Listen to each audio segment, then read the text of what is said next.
Oke, kali ini saya akan bahas tentang bagaimana kita membuat atau mengatur material di Blender. Untuk kali ini yang saya gunakan software ini Blender 3.0, tapi sebenarnya ini kalau mau pakai Blender 28, 29 juga masih bisa ya. Dan prosesnya cukup sederhana ketika kita akan membuat material di Blender.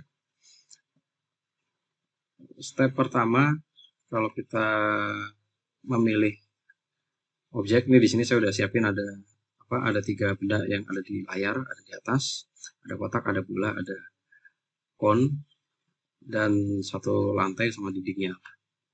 Nah, untuk kita bisa mengubah material bendanya, ini pertama kita bisa pilih yang di sebelah kanan ini. Ini ada material properties yang ada gambar bola ini. Kemudian saya pilih di sini ada menunya untuk new material. Saya tambahkan material baru. Nah, ini biasanya kalau saya langsung beri nama, misalnya untuk material apa? Bola. Material bola. Nah, untuk berikutnya, tampilan defaultnya masih seperti ini biasanya. Jadi kita hanya lihat ada viewport shading, jadi nggak kelihatan warna materialnya. Tapi tadi saya udah ubah satu bola, kemudian di sini saya bisa pilih yang untuk cone ini namanya apa sih? Kerucut cone gitu ya. Dan yang ketiga ini saya pilih untuk materialnya kubus. Nah, ini tadi baru saya beri material, tapi saya belum ubah apapun ya. Step pertama yang bisa kita lakukan adalah kita ubah warnanya. Kita ubah warnanya. Nah, ini kalau di color wheel-nya ini tinggal dipilih mau pakai warna apapun. Ini ada di base color. Base color. Kemudian kalau saya pengen lihat hasilnya seperti apa, ini ada pilihan dua. Ini ada viewport shading. Dia udah langsung kelihatan ya, warnanya merah. Terus kalau ini saya ganti warna yang cerah deh, warna hijau. Dan yang ketiga, jadi setiap kita memilih benda di sini, materialnya juga sudah ikut berubah ya, sesuai yang kita pilih tadi. Kotaknya misalnya saya pakai warna kuning deh. Nah, ini untuk lantai saya kasih beda lagi nih. Lantai coba saya pakai warna yang sedikit lebih. Nah, ini viewport shading ya. Jadi dia baru menampilkan warnanya. Oke. Nah, kalau saya pengen lihat nanti waktu di render seperti apa, ini tinggal pilih yang keempat. Ya, ada viewport shading dengan render ini. Nah, ini kalau pakai shortcut bisa tombol Z. Nah, Z nanti kita bisa pilih render, ada solid, ada material preview, dan ada wireframe. Nah, ini wireframe garis seperti ini. Dan kalau solidnya, material preview, dia tidak melibatkan, nggak ada cahayanya ya. Jadi dia default lighting. Terus yang ketiga pakai render. Nah, nanti tampilan render ini akan sama dengan waktu gambarnya kita render hasil akhirnya. Cuma mungkin resolusinya sedikit lebih turun. Nah, ini kalau saya pengen menampilkan kameranya gitu, saya tekan numpad 0-nya ini. Jadi kita bisa lihat waktu di render nanti tampilannya akan seperti apa sih ini. Terus kalau misalnya sudut kamera ini nggak sesuai, saya pengen ganti ya, saya tinggal ubah kamera to view-nya, saya centang, saya aktifin, jadi saya bisa ganti angle-nya sesuai butuh saya. Kalau udah selesai dimatikan lagi. Ya. Nah, tadi yang sudah kita lakukan adalah kita mengubah warnanya saja ya, warna benda. Nah, warna ini sebenarnya bisa juga kita ya kalau kita lihat di sini, nah base color ya, kalau ada titik warna ini sebenarnya artinya kita bisa memilih, kita bisa mengubah warnanya. Misalnya saya pengen memakai foto, saya pengen pakai foto atau tekstur yang saya sudah punya. Nah, ini saya bisa tampilkan misalnya ada di sini image texture. Nah, image teksturnya ini karena ini baru pertama kali saya buka ya, masih blank ya, tidak ada pilihan apapun. Tapi saya bisa pakai new atau saya open deh. Saya open, nah misalnya saya simpan di mana ya? Textures agak bagus. Yang sudah biasa saya gunakan itu ada di, saya ambil sampel aja. 3D Maps. Nah, saya pakai yang contoh yang ada saja lah ya. Misalnya tadi saya pengen memilih pakai warna merah ini deh. Tadi dia warna apa? Hitam. Ya, saya pakai warna merah tapi teksturnya seperti ini. Ya, jadi kita bisa pakai open image ya untuk menambahkan ke objek yang kita punya di layar.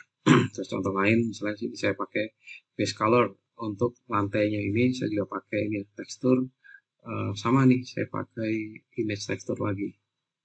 Saya open, kemudian, mana tadi? Tekstur. Lantainya ini saya misalnya pengen pakai lantai kayu deh, lantai parket gitu ya.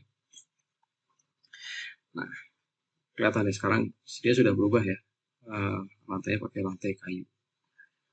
Nah, ini tadi kan baru warna ya, tapi kalau kita lihat secara ya ini kan dia kelihatan masih mentah gitu kan, dia hanya mengganti warnanya. Nah, nanti kita bisa juga mengubah parameter di sini. Ada misalnya ini ada metalik. Metalik ini artinya kalau kita naikkan nilainya antara 0 sampai 1 ya. 0 itu berarti dia sama sekali nggak metalik. Kalau 1 atau 100% artinya dia full metalik. Ini seperti metal. Jadi kalau ada nilainya 1 itu artinya dia reflektif. Dia memantulkan cahaya atau memantulkan objek yang ada di atasnya. Tetapi defaultnya kalau metalik ini kita cuma aktifkan 1 gini, refleksinya tidak terlihat di objeknya. Ya. Nah, untuk mengaktifkan reflection tadi, kita bisa masuk ke ada sini ya, ada render properties. Ya, kebetulan ini saya masih pakai defaultnya pakai Eevee rendering yang ringan saja dulu. Dan ini saya aktifkan ada screen space reflection. Ini saya aktifkan, saya centang. Nah, seperti bisa kita lihat ya tadi, karena material lantai tadi saya pakai metaliknya saya naikkan nilai 1 ya, ini bisa kelihatan di sini kan, dia langsung memantulkan bayangannya. Jadi 1 metalik. Lalu yang kedua spekular. Spekular ini artinya apa ya? Ya spekular kayak ketajaman refleksinya lah. Terus ada lagi yang ketiga yang sering dimainkan itu adalah roughness atau kekasaran, tingkat kehalusannya. Nah, ini kalau nilainya tinggi 1 artinya dia sama sekali rough. Ya kalau permukaan kasar berarti dia tidak reflektif gitu, tidak memantulkan cahaya. Tapi kalau roughness ini saya pakai 1, nah seperti yang bisa kita lihat ya, dia 100% glossy, sama kayak cermin, memantulkan apa yang ada di sekitarnya. Dan ini kalau saya biasanya ya tergantung ya, kita objek yang kita mau buat ini apakah dia 100% reflektif atau tidak. Nah, ini dengan mengatur roughness-nya. Oke. Kemudian nah, kalau kita lihat di sini tadi kan material, kalau kita mau ubah secara sederhana ya kita bisa ganti langsung dari menu yang ada di kanan ini ya. Tapi di Blender sebenarnya satu tools yang akan sangat membantu kita itu adalah node namanya, ada node editor. Atau ini saya coba, ini saya split horizontal vertikal, horizontal split. Oke, saya tambahkan di atas ini, lalu ini saya ubah ke, ini ada shader editor. Oke. Nah, oh ya tadi sebelum saya bahas tentang ini ya, shader editor ini tadi saya sebut ada material. Nah, nanti kita kenali ada material. Di dalam material itu ada tekstur, map gitu, dan ada juga shader.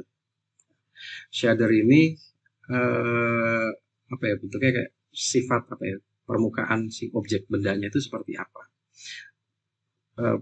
Defaultnya kita biasanya kan diberi principal BSDF, kepanjangannya apa saya kurang hafal, nanti tinggal googling aja lah ya, bla bla bla bla. Tapi gampangnya gini, ini kan principal BSDF ini material standar. Kalau misalnya saya akan ubah contohnya si apa, bola ini ya, bola ini saya dari principal BSDF ini saya ubah langsung ke kalau emission ini biasa dipakai untuk cahaya. Jadi kalau saya aktifkan di sini ada ambient occlusion, ada bloom gitu. Nah, bisa kelihatan ya ada emission BSDF ini adalah objeknya dia bercahaya nyala gitu, dan nanti bisa kita atur kekuatannya mau berapa terang kayak lampu gitu kan. Ini kalau emission. Lalu surface-nya ada lagi yang sering dipakai lah ya, ada lagi glass.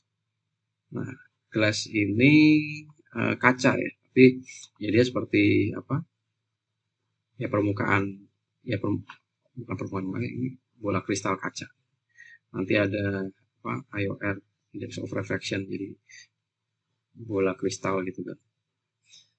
Dan ini saya masih belum akan bahas panjang lebar ya, tapi kurang lebih bisa tadi kita ubah glass BSDF, kemudian ada blend mode ini saya pakai, misalnya ada opaque, nanti ada alpha clip, ada beda lagi, ada alpha wash. Nah, ini nanti kita bisa apa, kita bisa lihat efeknya seperti apa. Tapi kurang lebih ya ini nanti kita pakai untuk shader glass ya. Nanti ada selain glass, kemudian ada lagi yang glossy. Glossy ini metal. Nah, nanti kita tinggal apa? Ya kita tinggal atur parameter roughness-nya seperti apa, 10. Nah, ini glossy. Dan ada transparan. Ada transparan ini apa? Ya objek transparansinya Mbak ya. Nanti dipakai untuk kayak kain atau permukaan yang dia semi-semi, kalau bahasanya apa ya, layar apa kayak kulit atau itulah, ada transparansinya. Tapi ya saya belum akan bahas ini dulu, karena yang penting tadi ada berbagai macam apa shader objeknya ya. Oke, terus intinya tadi kalau kita mau ubah, kita bisa dari material shadernya, dan nanti bisa kita ubah dari warnanya, base color. Dan berikutnya ini kita akan coba manfaatin tekstur, mengolah tekstur itu seperti apa sih. Saya akan pakai contohnya si lantai ini ya, lantai kayu, lantai parket kita. Nah, kalau dilihat di sini, ini udah langsung muncul ya, ada lantai kayu teksturnya tadi, yang saya sudah punya. Tapi saya akan coba ini, saya akan coba hapus dulu. Oh sorry, coba saya tunjukkan. Gunanya node itu begini, ya. Jadi ini adalah material tekstur lantai kayu, jadi foto lantai kayu. Nah, efeknya biasanya dia akan mempengaruhi warna. Jadi foto tadi akan mempengaruhi warna. Kalau foto kayu ya warnanya, base colornya akan menggunakan warna lantai kayu. Tapi kalau fotonya ini saya ganti, misalnya grass atau rumput, maka nah bisa dilihat kan, gambarnya akan menampilkan warna rumput. Nah ini kalau kita mau menambahkan baru ya kita pakai open image ya. Tapi kalau kita sudah pernah loading apa image yang ada, ini kita bisa buka yang history atau library-nya ini. Kemudian node tadi kita bisa ubah, misalnya tadi dia ngefeknya ke warna ya. Nah, nanti bisa juga misalnya saya akan ganti node-nya ini ke normal atau ke tekstur bumpy-nya. Apa? Ini normal. Normal ini akan mengatur tingkat apa? Permukaannya, kasarnya seperti apa, menonjol atau blesek ke dalam. Blesek itu apa bahasa Indonesia? Nah, tapi semuanya diatur oleh map. Ya. Oke, saya akan hapus dulu aja. Ini mungkin belum saat ini. Saya akan coba kenalkan. Ada namanya satu tools yang disebut dengan Node Wrangler atau kalau di sini saya pilih ini kata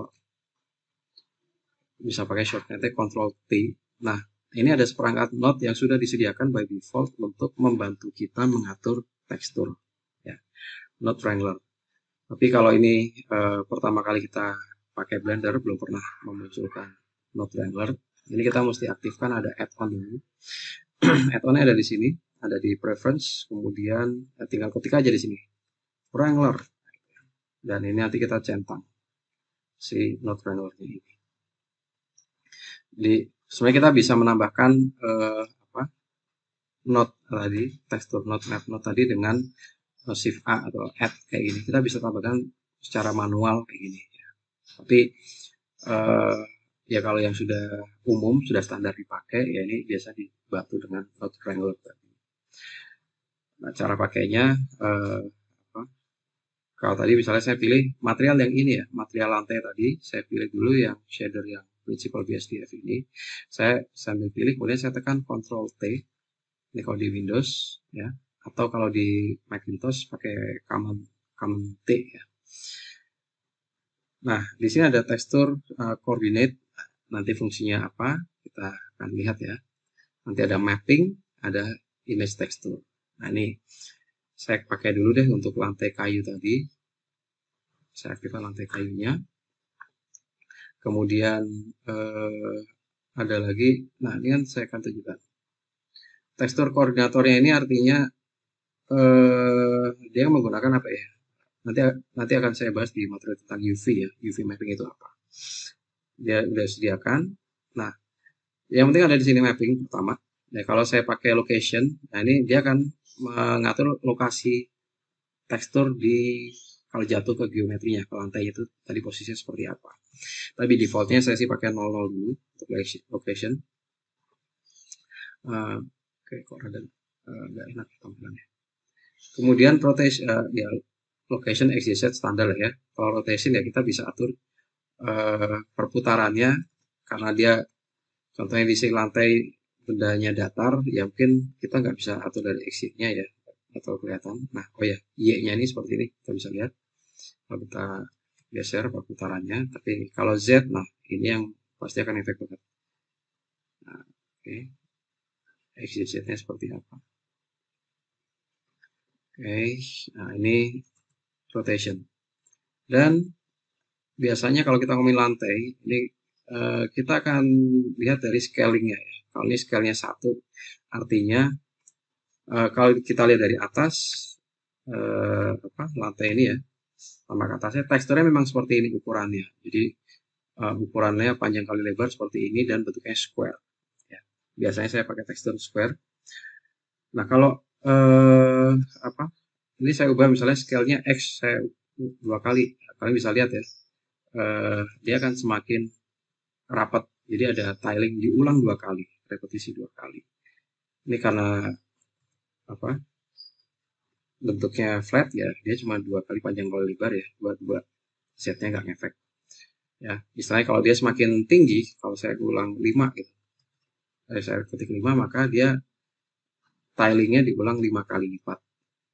Nah, ini makanya nanti kalau kita mau cari tekstur di internet gitu, sebaiknya untuk yang sifatnya seperti ini, kita cari tekstur, biasanya cari yang namanya seamless tekstur. Jadi dia mau diulang berapa kali, nggak akan kelihatan sambungan-sambungannya, itu seamless. Nah ini tadi kalau misalnya kita terapin untuk warna ya. Kemudian kalau sekarang misalnya saya pengen bikin lantai kayu. Nah, lantai kayu ini kan namanya juga kayu kan, permukaannya pasti nggak halus gitu kan. Permukaannya pasti ada agak kasar. Contohnya ini kan ada lantai sambungan kayak gini kan. Nah, kalau kita lihat di sini kan dia cuma warnanya kayu, tapi kalau dilihat permukaannya halus semuanya. Nah, untuk menambahkan tekstur supaya kelihatan lebih natural, kita bisa add atau shift A. Nah, saya masukin bump. Saya ini bump. Kemudian bump ini akan mengontrol tingkat permukaan itu seperti apa. Jadi color ini saya sambungkan ke height-nya, height atau high bacanya. Jadi berikutnya si normal ini saya sambungkan ke normal juga yang ada di shadernya tadi. Nah, langsung kelihatan efeknya seperti ini kan. Nah, karena di sini strength value ini 1, jadi dia udah langsung 100%, sangat istilahnya sangat kuat. Nah, bump ini adalah contoh kontrol mapping ya. Dia akan membaca nilai gelap terang. Jadi kalau permukaan tekstur yang warnanya terang, dia akan terlihat lebih menonjol. Sedangkan permukaan yang warnanya gelap, dia akan terlihat lebih dalam. Nah, karena tadi ada warna coklat muda, ada warna coklat tua, gitu kan. Yang warna coklat tua dia akan kelihatan masuk lebih mendalam kayak gini. Ini bisa kita atur juga dengan strength value ini. Jadi bisa dinaikkan atau diturunkan. Kalau terlalu tinggi juga kelihatan aneh ya. Maka ini saya coba turunin sedikit deh kayak gini. Nah, dan ya mungkin masih kurangi lagi 0,1 deh atau 0,1 0,15 klik. Jadi kalau kita lihat dari dekat ya, apalagi kalau udah kena cahaya tadi kan, nah kira-kira 0,2 sudah ada reflection, kemudian ada juga bump ya, dan ini masih bisa saya kontrol dari sini ya, bisa tadi roughness-nya misalnya saya kurangin deh roughness. Jadi roughness-nya saya peroleh bukan dari settingan ini tapi dari bump teksturnya. Nah, kalau sudah kayak gini ya, lantainya kelihatan seperti lantai ini dari permukaan apa ini? Terlalu ekstrim. Oke, kita mainkan seperti ini. Oke. Nah, ini contoh bagaimana kita bermain dengan material secara sederhana ya. Nanti kalau kita lihat lagi shader yang lain, contohnya tadi ya, saya aktifkan ada blue. Misalnya, tadi kita mau aktifkan materialnya ini. Dari awalnya tadi kan material cuma warna kuning dan dia materialnya pakai material kubus. Nah, misalnya saya pengen menerapkan apply nih warna kubus yang kuning ini juga saya terapin untuk objek kerucut atau pond ini ya. Nah, ini saya bisa aja saya langsung ganti aja di sini. Material editornya ini saya pilih kasih kubus. Nah, terus bolanya juga sama, saya ganti ke kubusnya. Ini materialnya. Jadi nanti setiap kali saya mengubah parameter ini, ya ketika objek dia udah langsung ikut berubah gitu ya. Semua yang memiliki jenis material yang namanya kubus ini. Jadi setiap material yang saya sudah setting dia sudah ada di dalam library di sini. Nah ini kalau nantinya kita mau misalnya si material yang warna merah bolanya ini saya mau ganti dengan tekstur yang berbeda gitu kan, saya tinggal tekan node regular tadi dengan warna yang berbeda ya. Saya masukin material ya dengan tekstur kayu lah atau mau pakai yang berbeda lagi, kita bisa tambahkan di sini. Oke ya, ini nanti untuk kita render, setting rendernya. Nah, ini kalau kita tadi mau pakai defaultnya kita pakai EV ya seperti ini. Saya mau ubah sedikit, misalnya resolusi saya turunin deh 1280 kali 720. Nah, saya nanti di kamera. Nah, kalau sudah saya selesai, saya tinggal render image template. Jadilah seperti ini. Ya, ini yang nanti kalau sudah selesai kita tinggal pilih Nah, materialnya sudah diterapkan ke objeknya. Oke, kalau saya mau buat misalnya pengen rendernya pakai jenis yang render engine pakai cycle, saya tinggal ubah di sini cycles, kualitasnya mungkin sedikit lebih baik ya, sedikit lebih bagus, tapi ya pastinya dia akan nyedot resource-nya lebih banyak juga. Nah, tapi ya itu ya, biasanya kalau nanti untuk final hasil akhirnya, kalau memang lebih pengen simulasi cahaya lebih akurat gitu ya, saya bisa manfaatin cycles ini. Oke. Ya. Ya, sampai di sini ya pembahasan kita tentang setting material. Semoga nanti kalau saya masih ada pertanyaan ya silakan sampaikan ke saya, atau nanti bisa juga kalau ada di itu berarti bisa di komen atau juga ya. Next, setelah ini kita akan pelajari yang lainnya, mungkin tentang UV, tentang mapping, dan tentang kita create texture. Untuk saat ini saya akhiri dulu. Sampai jumpa.